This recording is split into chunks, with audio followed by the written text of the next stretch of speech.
The communist cult spread across the world is powered by violence and deception. When communism is exported from a powerful country to a weaker one, violence is the quickest and most effective route. The failure of the free world to recognize the cultish character of communism leads it to take lightly the export of communist ideology. This chapter will focus on the expansion and infiltration of communist ideology in Asia, Africa, South America, and Eastern Europe. 1. Exporting revolution to Asia. The Soviet Union's export of revolution was the real reason the Chinese Communist Party, or CCP, was able to seize power. In 1919, the Soviet Union established the Third Communist International, which aimed to export revolution around the world. In April 1920, Grigory Voitinsky, the representative of the Third Communist International, traveled to China. In May, an office was set up in Shanghai to make preparations for the formation of the CCP. Over the next 30 years, the CCP was merely an organ of the Communist Party of the Soviet Union, and Mao Zedong received a monthly stipend of 160 to 170 yuan from the Russians. The average monthly salary of a worker in Shanghai at that time was around 20 yuan. The CCP's seizure of power was in part connected with the Communist Party's infiltration of the United States. This is one of the reasons U.S. President Harry S. Truman cut off support to Chiang Kai-shek while the Soviets continued to support the CCP. Truman also made the decision to exit Asia after World War II. In 1948, the U.S. Army left South Korea. And on January 5, 1950, Truman announced that the United States would no longer interfere in the affairs of Asia.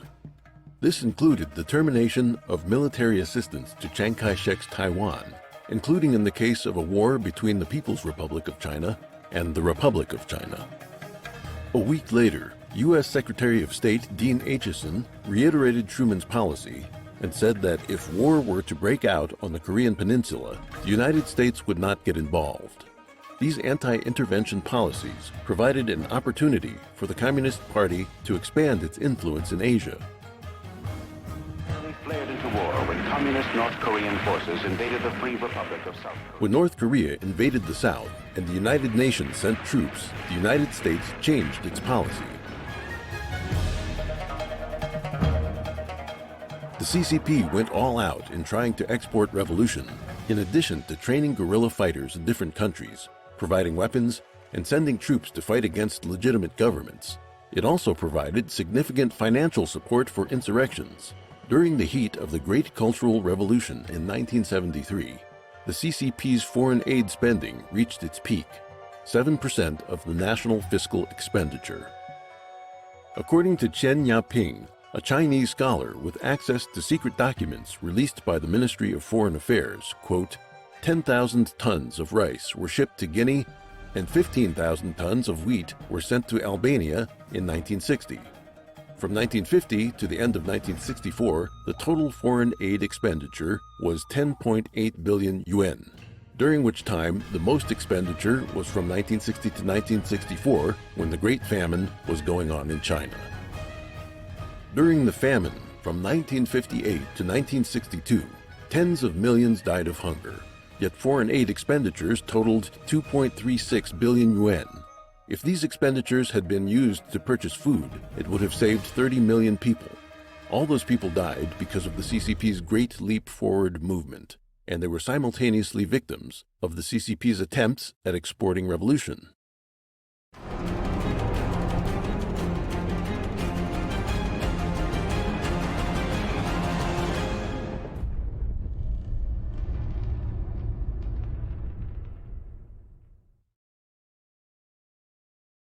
A. The Korean War. Communism seeks to conquer the world in order to destroy mankind. It exploits the human hunger for fame and fortune to mislead people into spreading its evil ideology. Stalin, Mao, Kim Il-sung, and Ho Chi Minh were driven by such desires. At a meeting with Stalin in 1949, Mao promised to send over 1 million troops and over 10 million workers to help Stalin's expansion into Europe in exchange for Mao's control over North Korea. On June 25, 1950, after extensive planning, North Korea invaded the South, and in 3 days, Seoul was taken. After a month and a half, the entire Korean peninsula was occupied by the North. Before the war broke out, in March 1950, Mao amassed a large number of troops near the Korean border to have them ready for war. The details of the war itself are beyond the scope of this chapter, but in short, the war stretched on because of Truman's policy of appeasement. The CCP sent a, quote, volunteer army to the peninsula with another secret agenda to get rid of the more than 1 million Kuomintang soldiers who had surrendered during the Civil War. By the end of the Korean War, casualties on the Chinese side were over 1 million. The outcome of the Korean War was a split peninsula. Since the CCP and the Soviet Communist Party fought for control of North Korea, the North benefited from both sides. For example, in 1966, when Kim Il-sung visited China, he discovered that a subway was under construction in Beijing. He then requested that an identical subway be constructed in Pyongyang for free. Mao immediately decided to halt the construction in Beijing and sent equipment and personnel, including 2 divisions of the PLA's Railway Corps and numerous engineers, totaling several tens of thousands of people, to Pyongyang. The North didn't spend a penny or use any of its own people in the construction, yet demanded that the CCP guarantee the safety of the subway in times of war. In the end, Pyongyang's subway system became one of the deepest in the world at the time, with an average depth of 90 meters, 295 feet, and a maximum depth of 150 meters, 492 feet underground. After the construction was completed, Kim Il-sung told the public that it had been designed and built by Koreans. Moreover, Kim often bypassed the CCP and went directly to the Soviet Union for money and material. After the Korean War, the CCP deliberately left some people in North Korea with the mission of bringing the North closer to Beijing and prying it away from Moscow. Kim either killed or jailed the CCP personnel, and the CCP ended up losing on all fronts. After the collapse of the Soviet Communist Party, the CCP decreased its aid to North Korea. In the 1990s, the North Korean people were starving. In 2007, the Non-Governmental Organization Association of North Korean Defectors reported that in the 60 years of Kim's rule, at least 3.5 million died of hunger and related diseases. This is another bloody debt of the communists' exported revolution.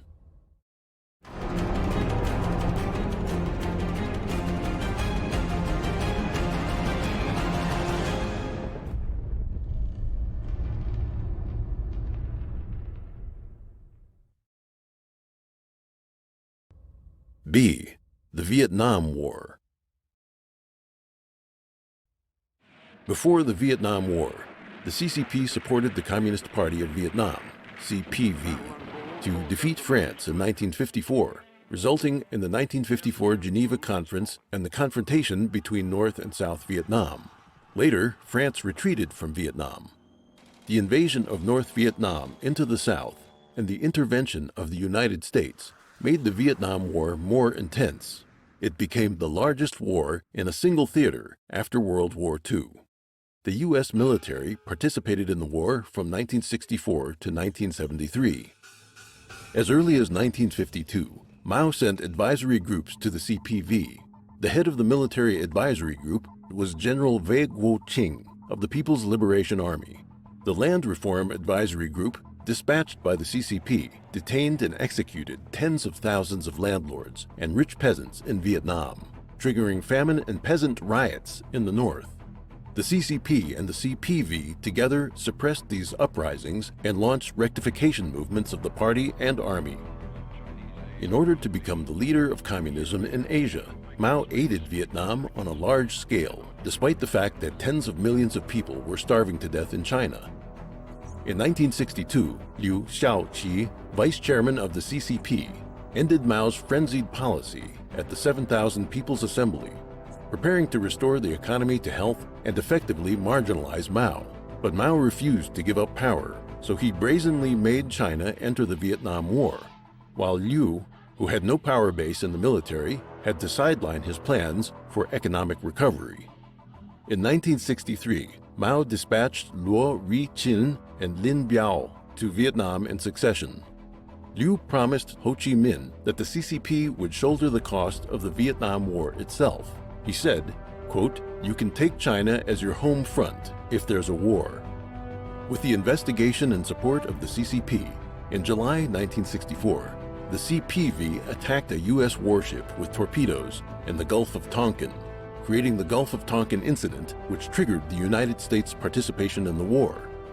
Subsequently, in order to compete with the Soviet Union for influence over Vietnam, the CCP spent treasure, weapons, and blood.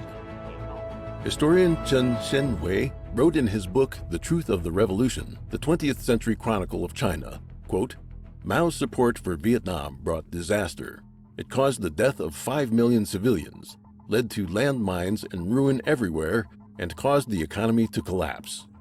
The support the CCP provided the CPV included the following: weapons, ammunition, and other military supplies sufficient to equip more than 2 million soldiers in the Army, Navy, and Air Force, more than 100 production companies and repair factories, over 300 million meters of cloth, over 30,000 cars, hundreds of kilometers of railroads, over 5 million tons of food, over 2 million tons of gasoline, over 3,000 kilometers of oil pipelines, hundreds of millions of US dollars. Apart from these goods and money supplies, the CCP also secretly dispatched over 300,000 PLA troops, who then donned North Vietnamese fatigues to fight against the South Vietnamese and US militaries. To ensure the secret was kept, numerous Chinese soldiers who died in the war were buried in Vietnam. By 1978, the CCP's total aid to Vietnam reached 20 billion, while China's GDP in 1965 was only 70.4 billion yuan, approximately 28.6 billion at the official exchange rate at the time. In 1973, the United States compromised with the domestic anti-war movement, which was actually instigated by communists, and withdrew its troops from Vietnam. On April 30, 1975, North Vietnam occupied Saigon and took South Vietnam. Under the direction of the CCP began suppressions similar to the CCP's campaign to suppress counter-revolutionaries. More than 2 million people in South Vietnam risked death to flee the country, becoming the largest refugee wave in Asia during the Cold War. In 1976, the whole of Vietnam fell to communism.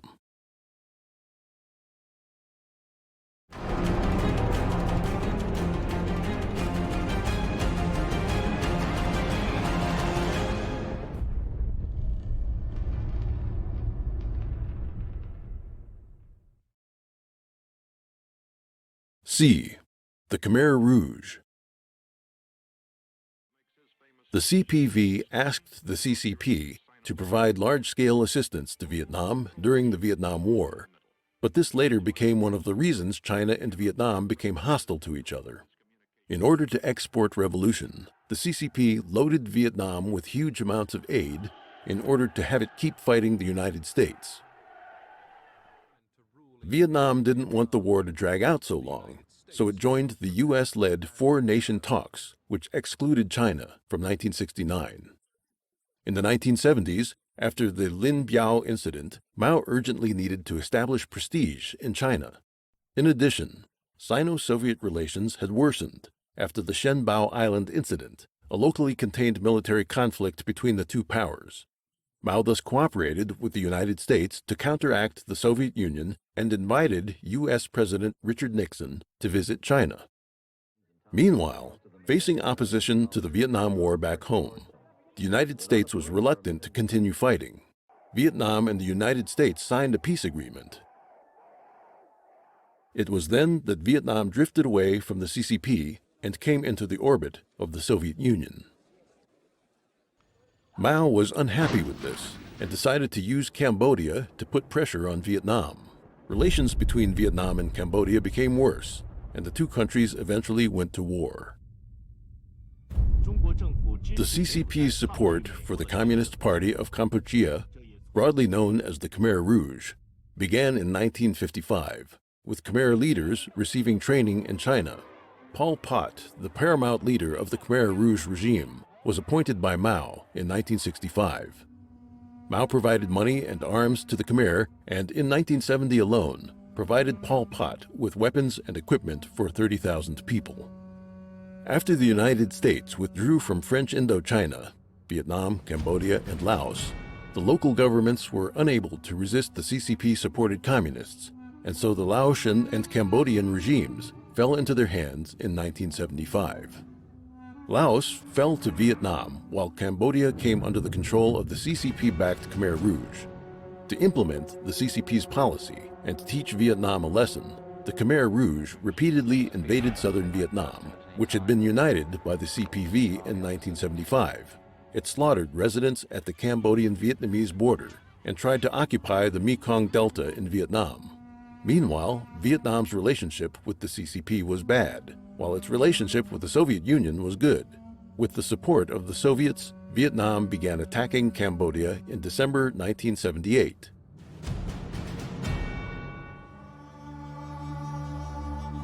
After Pol Pot seized power, he ruled with extreme terror.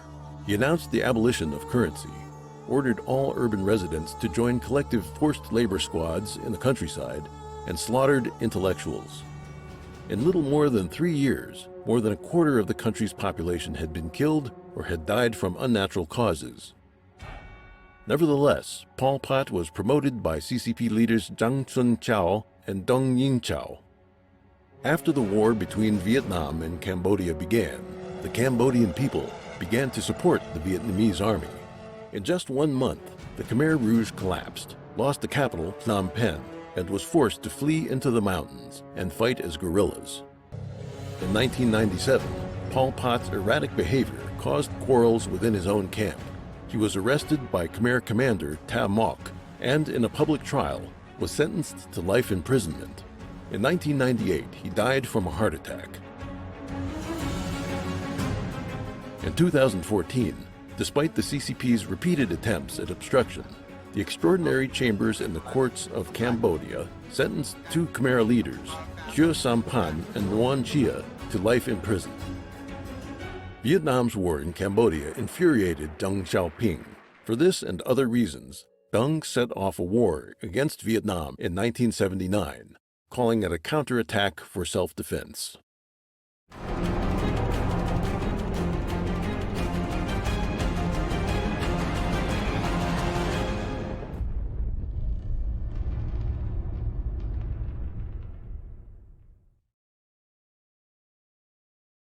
D. Other parts of Asia. The CCP's export of revolution had painful repercussions for the Chinese diaspora. Numerous anti-Chinese incidents broke out around the world, and at least several 100,000 overseas Chinese were murdered. Many also had their right to do business and receive an education restricted. One typical example was in Indonesia. During the 1950s and 1960s, the CCP provided significant financial and military support to Indonesia to prop up the Communist Party of Indonesia, Partai Komunis Indonesia, or PKI. The PKI was the largest political group at the time, with 3 million direct members. Added to that, its affiliated organizations brought the combined total affiliates and members to 22 million, scattered across Indonesia's government, political system, and military, including many close to the first Indonesian president, Sukarno. Mao was criticizing the Soviet Union at the time for supporting revisionism and strongly encouraged the PKI to take the path of violent revolution. PKI leader Adit was an admirer of Mao and was preparing to stage a military coup. On September 30th, 1965, right-wing military leader Suharto crushed this attempted coup, cut ties with China, and purged a large number of PKI members. The cause of this purge is related to Zhou Enlai. During one of the international meetings between the communist countries, Zhou promised the Soviet Union and representatives of other communist countries, quote, "There are so many overseas Chinese in Southeast Asia. The Chinese government has the ability to export communism through these overseas Chinese and make Southeast Asia change color overnight." From this point on, large-scale anti-Chinese movements began in Indonesia. The anti-Chinese movement in Burma, also known as Myanmar, was similar. In 1967, soon after the start of the Cultural Revolution, the Chinese consulate in Burma, as well as the local branch of the Xinhua news agency, began heavily promoting the Cultural Revolution among overseas Chinese, encouraging students to wear Mao badges, study his Little Red Book, and confront the Burmese government. The military junta, under the rule of General Ne Win, gave orders to outlaw the wearing of badges with Mao's image and the study of Mao's writing, and to shut down Chinese schools. On June 26, 1967, a violent anti-Chinese incident took place in the capital Yangon, where dozens were beaten to death and hundreds injured. In July 1967, the CCP's official media called for, quote, firmly supporting the people of Myanmar under the leadership of the Communist Party of Burma, CPB, to start armed conflicts and start a major revolt against the Ne Win government. Soon after, the CCP sent out a military council team to assist the CPB, along with over 200 active soldiers to join them. They also ordered large groups of CPB members who had lived in China for many years to return to Burma and join the struggle. Afterward, a large number of Chinese Red Guards and CPB forces attacked Burma from Yunnan, defeating the Burmese government forces and taking control of the Kokang region. More than 1,000 Chinese youth sent from Yunnan died on the battlefield. About the time of the Cultural Revolution, the CCP's attempts at exporting revolution involved the promotion of violence and the provision of military training, weapons, and funding. When the CCP stopped trying to export revolution, communist parties in various countries all disintegrated and were unable to recover. The Malaysian Communist Party was a typical case. In 1961, the Malaysian Communist Party, MCP, decided to abandon armed conflict and instead gain political power through legal elections. Deng Xiaoping called MCP leaders Qin Peng and others to Beijing, demanding that they continue their efforts at violent insurrection, because at the time the CCP believed that a revolutionary high tide centered around the Vietnamese battlefield would soon sweep Southeast Asia. The MCP thus continued its armed struggle and attempted revolutions for another 20 years. The CCP funded the MCP, having them procure arms on the black market in Thailand, and in January 1969, established the Malaysian Sound of Revolution radio station in Yiyang City, Hunan Province, to broadcast in Malaysian, Thai, English, and other languages. After the Cultural Revolution, during a meeting between Singapore's President Lee Kuan Yew and Deng Xiaoping, Lee requested that Deng stop the radio broadcasts of the MCP and the Communist Party of Indonesia into China. At the time, the CCP was surrounded by enemies and isolated, and Deng had just regained power and required international support, so he accepted the recommendation. Deng met with MCP leader Qin Peng and set a deadline to shut down the broadcasts agitating for communist revolution. In addition to the countries noted above, the CCP also attempted to export the revolution to the Philippines, Nepal, India, Sri Lanka, Japan, and elsewhere, in some cases providing military training, and in some cases spreading propaganda. Some of these communist organizations later became internationally acknowledged terrorist groups. For example, the Japanese Red Army, which became notorious for its anti-monarchist and pro-violent revolutionary slogans, was responsible for a plane hijacking, the massacre of civilians at an airport, and a range of other terrorist incidents.